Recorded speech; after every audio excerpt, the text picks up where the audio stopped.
Hello दोस्तों, welcome to pyramid IAS. तो जैसे कि आप सभी को पता होगा, रिसेंटली राहुल गांधी जी को मेंबर ऑफ पार्लियामेंट से डिस्क्वालीफाई कर दिया गया है।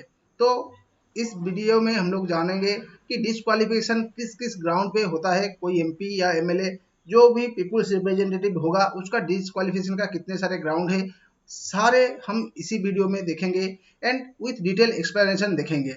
ये video UPSC and other public service commission जो बच्चे प्रिपरेशन कर रहे हैं उनके लिए तो इम्पोर्टेंट है ही, बट उसके साथ भी ये वीडियो कोई भी जो जनरल पब्लिक है जो अवेयर रहना चाहता है करंट अफेयर रिलेटेड, उसके लिए भी ये वीडियो मोस्ट बेनिफिशियल रहने वाला है। तो चलिए देखते हैं कौन कौन से ग्राउंड्स में कोई जो एमपी है या एमएलए है डिस्क्वालीफाई होते हैं। तो आगे बढ़ने से पहले मैं आपको बता देना चाहता हूँ, आप पिरामिड आईएएस के साथ जुड़ सकते हैं। यहाँ पे आपको फ्री के study materials, revision notes, live classes, test series and many more things आपको यहाँ पे मिल जाएंगे। आप हमारे चैनल को लाइक, शेयर एंड सब्सक्राइब कर सकते हैं एंड टेलीग्राम लिंक पे हमारे साथ जुड़ सकते हैं। यहाँ पे क्लास के नोटिफिकेशन, पीडीएफ वगैरह यहाँ पे आपको मिल जाएंगे। आप बेल आइकन को भी यहाँ पे क्लिक कर सकते हैं। तो इससे क्या होगा, इससे आपको जो न्यू वीडियो, जब अपकमिंग वीडियो आएगा उसके लिए आपको यहाँ पे नोटिफिकेशन पहले से ही मिल जाएगा। तो चलिए लेट्स स्टार्ट आवर डिस्कशन। क्यों राहुल गांधी को डिस्क्वालीफाई किया गया एंड कितने सारे यहाँ पे ग्राउंड से मेंबर ऑफ पार्लियामेंट को डिस्क्वालीफाई करने के लिए। तो चलिए एक एक प्रोविजन यहाँ पे देखते हैं। ग्राउंड्स ऑफ डिस्क्वालिफिकेशन, तो प्राइमरीली थ्री ग्राउंड्स में आप क्या कर सकते हैं, कोई मेंबर ऑफ पार्लियामेंट को डिस्क्वालीफाई कर सकते हैं। पहला तो है कॉन्स्टिट्यूशनल प्रोविजन, जो कॉन्स्टिट्यूशन में कहीं ना कहीं पे लिखा होगा।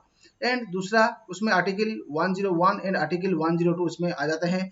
दूसरा है रिप्रेजेंटेशन ऑफ पीपुल एक्ट 1951 के अंडर भी डिस्क्वालीफाई होते हैं MP and MLA. And anti defection law के अंडर भी यहाँ पे डिस्क्वालीफाई होते हैं मेंबर ऑफ पार्लियामेंट्स। तो एक एक करके चलिए डिस्कशन करते हैं। पहले कॉन्स्टिट्यूशनल ग्राउंड आर्टिकल 101 को देखते हैं। तो आर्टिकल 101 क्या कहता है, no person shall be a member of both house of parliament और एनी स्टेट लेजिस्लेचर साइमल्टेनियसली। मतलब आप दो सीट्स में आप एक साथ नहीं रह सकते। मान लीजिए आप दो सीट से, जैसे कि प्राइम मिनिस्टर मोदी हमारे बड़ोदरा एंड वाराणसी, ये दोनों सीट से ये इलेक्शन में जीत गए, बट इनको एक सीट चूज करना पड़ेगा। अगर ये एक सीट चूज नहीं करते तो इनका दोनों ही सीट क्या हो जाएगा, कैंसिल हो जाएगा। तो पहला ग्राउंड तो ये है। एंड दूसरा ground, if any member is absent without giving notice for more than 60 year. आप जब भी पार्लियामेंट से एब्सेंट रहेंगे तो आपको नोटिस देके एब्सेंट रह सकते हैं। बट अगर आप विदाउट नोटिस में अगर 60 डेज से ज़्यादा आप पार्लियामेंट में एब्सेंट रहते हैं तो आपको उस ग्राउंड में भी डिस्क्वालीफाई किया जा सकता है। तो आर्टिकल 101 दो ग्राउंड्स में डिस्क्वालिफिकेशन के बारे में कहता है। अगर आप एब्सेंट रहते हैं और अगर आप दो से ज़्यादा सीट से आप इलेक्शन जीत के आए हैं एंड आप उसे होल्ड कर रहे हैं। तो ये था आर्टिकल 101। नेक्स्ट आर्टिकल 102 जो कि जनरल है, सब इसके बारे में जानते हैं। जैसे कि a person shall B disqualified for contesting election कब होगा, if he hold office of profit. अगर वो ऑफिस ऑफ प्रॉफिट यहाँ पे होल्ड करता है, अनसाउंड माइंड है, उसका माइंड ठीक नहीं है, एंड डिस्चार्ज इंसॉल्वेंट, मतलब वो इंसॉल्वेंट है, मतलब कोई काम करने के लिए वो जो एमपी का पावर है एंड एमपी का जो काम है वो करने के लिए वो क्या है, फिट नहीं है। एंड सिटीजन ऑफ इंडिया अगर वो नहीं है। एंड इसके अलावा भी दिया गया है कोई आर्ट के अंडर अगर वो क्या है, डिस्क्वालीफाई होते हैं। तो इसके रिगार्डेड जो रिप्रेजेंटेशन ऑफ पीपुल एक्ट है 1951 पार्लियामेंट लेके आए थे एंड उसमें भी कुछ सारे प्रोविजंस है। एंड मोस्ट जो इम्पोर्टेंट है एंटी डिफेक्शन लॉ जो 10th शेड्यूल में ऐड किया गया था। तो कॉन्स्टिट्यूशन में दो ही प्रोविजन मेंशन किया गया है, आर्टिकल 101 एंड आर्टिकल 102, दोनों का यहाँ पे आप देख सकते हैं। एंड उसके बाद यहाँ पे अगर कोई लॉ पार्लियामेंट बनाता है तो उससे भी डिस्क्वालीफाई हो सकते हैं। एंड 10th शेड्यूल भी डिस्क्वालिफिकेशन से डील करता है। तो यहाँ पे आप देख सकते हैं रिप्रेजेंटेशन ऑफ पीपुल एक्ट में क्या कहा गया है, if a person is convicted and sentence to imprisonment for 2 or more years, then the person is disqualified for being a member of house for period of imprisonment and further 6 years। तो राहुल गांधी का case, यही case के under Rahul Gandhi जो RPA 1951 है इसके under ही राहुल गांधी को क्या किया गया है, डिस्क्वालीफाई किया गया है। इसके अंडर अगर आप कन्विक्ट पाए गए, दोषी आपको दोषी प्रूव कर दिया गया, तो दोषी प्रूव करने के बाद अगर आपको 2 साल से ज़्यादा की सज़ा हो जाता है तो आपका मेंबरशिप क्या होगा, इमीडिएटली कैंसिल हो जाएगा। एंड आप वो 2 साल एंड नेक्स्ट 6 ईयर तक भी आप क्या कर सकते हैं, इलेक्शन नहीं लड़ सकते।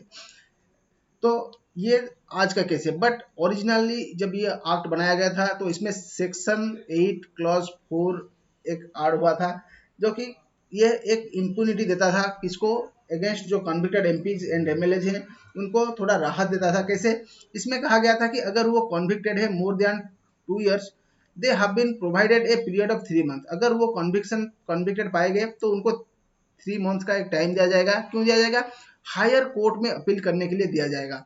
अगर हायर कोर्ट में वो विदिन 3 months अपील करते हैं तो क्या होगा, इनको मेंबर ऑफ पार्लियामेंट से डिस्क्वालीफाई नहीं किया जाएगा। अगर 3 months के अंदर नहीं करते हैं तो, अगर 3 months के अंदर वो हायर कोर्ट में अपील कर लेते हैं तो डिस्क्वालीफाई नहीं होंगे। अगर नहीं करते हैं तो वो क्या होगा, वो डिस्क्वालीफाई हो जाएंगे। बट ये एथिकली रॉन्ग था।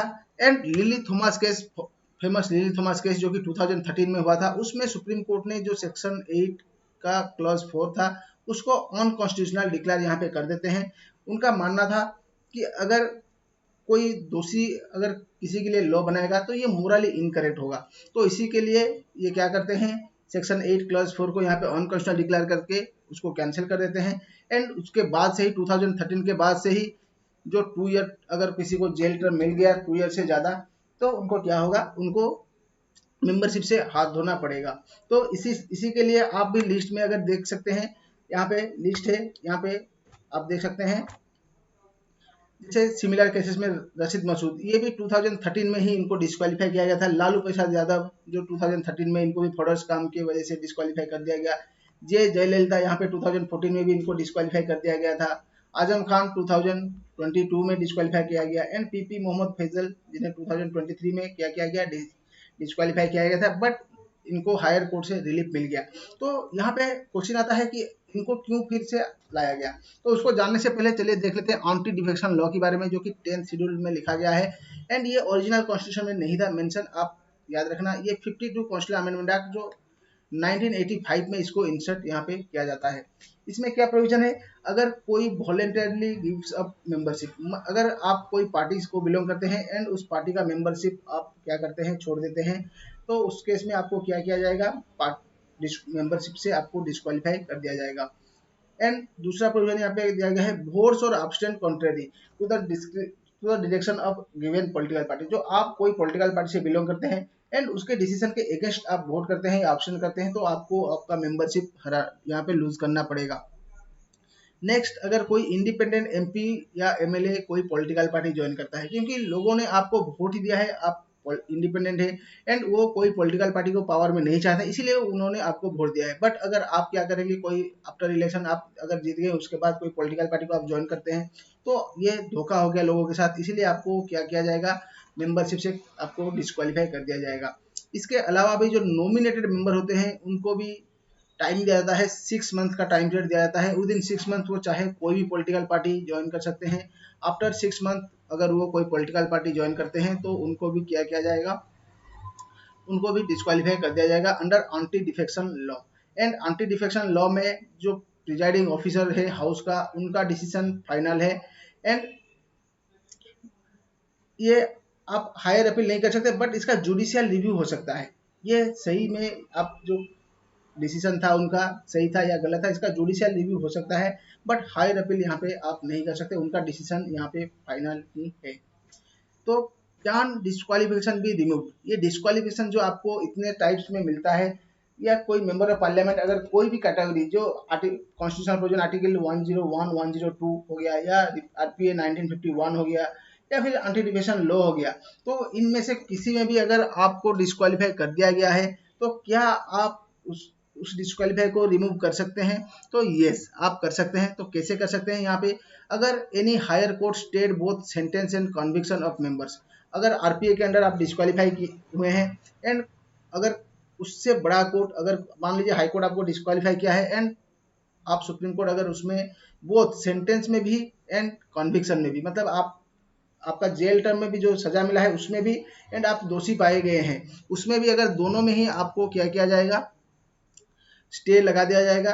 तो उस केस में आपका डिस्क्वालिफिकेशन यहाँ पे रिमूव हो सकता है, जो कि यहाँ पे मोहम्मद फैजल के केस में हुआ था। इनको हायर कोर्ट ने क्या किया, स्टे लगा दिया, तो फिर यहाँ पे उनको ले आएंगे, फिर यूए मेंबर ऑफ पार्लियामेंट सीट उनका फिर रिस्टोर किया जाएगा। फिर अंडर सेक्शन 11 ऑफ आरपीए, जो आरपीए हम लोग देखें जो डिस्क्वालीफाई करता है, तो उसका सेक्शन 11 में भी एक प्रोविजन दिया गया है, इलेक्शन कमीशन में record reason and have the power to remove or reduce the period of disqualification. Election commission अगर चाहे तो वो रीजन दे के क्या कर सकते हैं, कोई रीजनेबल आर्गूमेंट दे के जो डिस्क्वालिफिकेशन होगा कोई मेंबर ऑफ पार्लियामेंट को, उसे रिड्यूस कर सकते हैं, या फिर जो डिस्क्वालिफिकेशन है, पीरियड ऑफ डिस्क्वालिफिकेशन, उसको भी वो रिड्यूस कर सकते हैं या रिमूव कर सकते हैं, बोथ यहाँ पे कर सकते हैं। जैसे कि जो सांगमा थे, पीएस सांगमा, सिक्किम के फॉर्मर चीफ मिनिस्टर थे, इनका डिस्क्वालिफिकेशन केस को इलेक्शन कमीशन ने क्या किया था, इसको रिड्यूस कर दिया था। तो यहाँ पे ऑलरेडी हम लोग देख चुके हैं शिमला डिस्क्वालिफिकेशन कैसे राहुल गांधी, सॉरी रशीद मसूद लालू प्रसाद यादव ये 2013 में ही डिस्क्वालीफाई हो गया, क्योंकि ये लिली थॉमस केस के बाद तुरंत बाद ही इसका इफेक्ट यहाँ पे देखा गया। फिर जयललिता जी जो कि तमिलनाडु के चीफ मिनिस्टर थी, उनको डिस अप्रोप्रिएशन जो असेट से, मतलब ज़्यादा इनकम से ज़्यादा उनके पास वेल्थ था, तो इसके लिए इस केस में उनको गिल्टी पाया गया एंड इनको भी मेंबर ऑफ लेजिस्लेटिव असेंबली से रिजाइन करना पड़ा था। एंड आजम खान को हेड स्पीच के केस में भी यहाँ पे वो डिस्क्वालीफाई है। तो चलिए ये वीडियो का एंड यहीं पे करते हैं विथ ए प्रैक्टिस क्वेश्चन। यहाँ पे आप देख सकते हैं एक क्वेश्चन है एंटी डिफेक्शन लॉ से related, which committee was responsible for the exemption from disqualification in case of A split of A party under 10th schedule. तो मैं आपको ऑलरेडी बता चुका हूँ एंटी डिफेक्शन लॉ में क्या होगा, अगर कोई मेंबर ऑफ पार्लियामेंट हो या मेंबर ऑफ लेजिस्लेटिव असेंबली हो जो कोई पॉलिटिकल पार्टी को बिलोंग करते हैं, वो मेंबरशिप अपना छोड़ देते हैं, तो उस केस में क्या होगा, उस केस में वो एंटी डिफेक्शन लॉ के अंडर उनको डिस्क्वालीफाई कर दिया जाएगा। बट अगर 2/3 मेजोरिटी से, अगर मतलब 2/3 मेजोरिटी, अगर 2/3 मेंबर ही वहाँ पे पार्टी चेंज कर रहे हैं, तो उसको डिस्क्वालीफाई नहीं माना जाएगा एंड वो डिस्क्वालिफिकेशन नहीं होंगे, इसको मर्जर कहा जाएगा। तो ये प्रोविजन कौन से कमेटी के रिकमेंडेशन में यहाँ पे इंट्रोड्यूस किया गया था, तो आप यहाँ पे आंसर दे सकते हैं वीडियो पॉज करके। मैं आपको आंसर अभी ही बता देता हूँ नेक्स्ट वीडियो में। तो इसका आंसर हो जाएगा ऑप्शन बी, जो दिनेश गोस्वामी कमेटी था, इन्होंने कहा था कि इनका रिकमेंडेशन ये था कि there must be a assent of at least 2/3 member for any merger to be term as valid.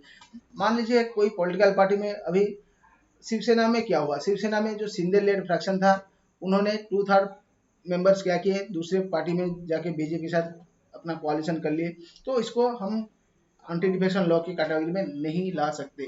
तो यही यहाँ पे दिनेश गोस्वामी कमेटी का रिकमेंडेशन था। इसी के साथ ये वीडियो यहीं पे एंड होता है। आप हमारे साथ जुड़ सकते हैं एंड हमारे ऐप को डाउनलोड कर सकते हैं। यहाँ पे आपको मेंशन फीचर्स प्रोवाइड करवाए जाते हैं, जैसे कि UPSC syllabus, I toppers note copy, NCERT classes and many more things, योजना को इंक्लूडिंग योजना कुरुक्षेत्र मैगजीन्स यहाँ पे आपको मिल जाएंगे। आपको हमारे यहाँ free study materials, revision notes, live classes, test series and many more things आपको मिल जाएंगे। आप हमारे एनसीईआरटी कोर्स को भी ज्वाइन कर सकते हैं, नीचे नंबर दिया गया है 9777040608 को डायल करके। फॉर 1 ईयर कंप्लीट प्रिपरेशन आप हमारे नंबर 9777040608 को भी डायल कर सकते हैं, हमारे साथ जुड़ सकते हैं। ये वीडियो अगर आपको अच्छा लगा हो तो आप हमारे चैनल को लाइक, शेयर एंड सब्सक्राइब कर सकते हैं एंड नीचे टेलीग्राम लिंक में आप ज्वाइन कर सकते हैं। यहाँ पे आपको क्लास नोटिफिकेशन पीडीएफ मिल जाएगा। Thank you everyone, thank you all,